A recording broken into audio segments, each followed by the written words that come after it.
Second word, the second way to determine whether we believe is trust. Do we trust God? Do we really trust that God will be there?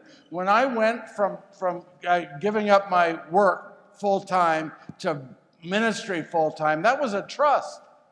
I didn't know where money was going to come from. My business paid the bills. All of a sudden you're in ministry, it's a whole different ballgame. And so I trusted that God, if it's right, it's going to work out, right? You got to trust. So how do you build trust? There's only one way I know, and that's through prayer. And it's times. You spend time with the Lord. How many of you taught a kid how to swim? We all do it basically the same way, except for my dad. No, my dad threw me in the deep end, and he says, if you can get out, I'm over here barbecuing hot dogs.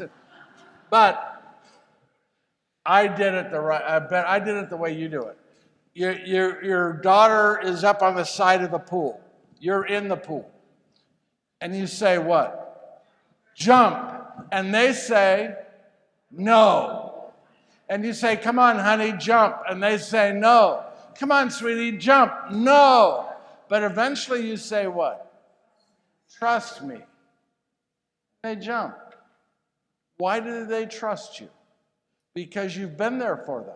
When they were cold, you made them warm. When they were hungry, you gave them food. When they were scared, you comforted them. You've been there for them in 1,000 different little ways, and you gave them the sense of trusting you. And that's how we build trust with God, by communicating with Him on a regular basis, talking to Him. Prayer, other communications, trusting Him on little things, giving ourselves the opportunity to really get to know God. When we do this, we build that trust in God. But so many of us don't pray. The guy who's my hero in the faith, Fulton Sheen, called us to pray 1 hour a day. That's why I put the line, by the way, in my Simon Peter script, where Jesus comes, and it's from the Bible, where Jesus says to Peter when he falls asleep, can't you give me 1 hour? Can't you give me even 1 hour? Bishop Sheen called us 1 hour a day to prayer. When I heard that when I was about 11, and I tried to do that ever since. We've got to communicate with God and pray. Sheen used to tell a story of, he was at a train station, and he told his friend, the train's late, I'm going to go to the church down the street.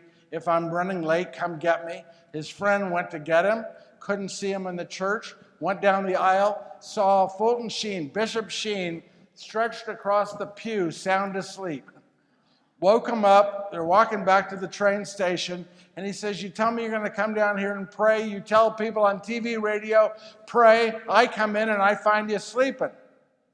Sheen said, I gave God the hour. What He did with it is His business. It's not about what we say to God. It's the fact that we're making it a priority. I got to where I started putting it in my calendar. And now we have our desktops or whatever, wherever you keep your schedule.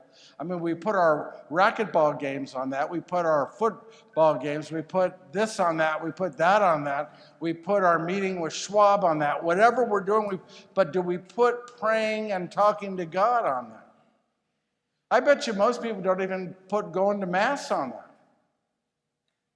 We have to change the direction of our life by making God a priority in the things that we do. Amen? Okay, the third thing is forgive. This is probably the hardest.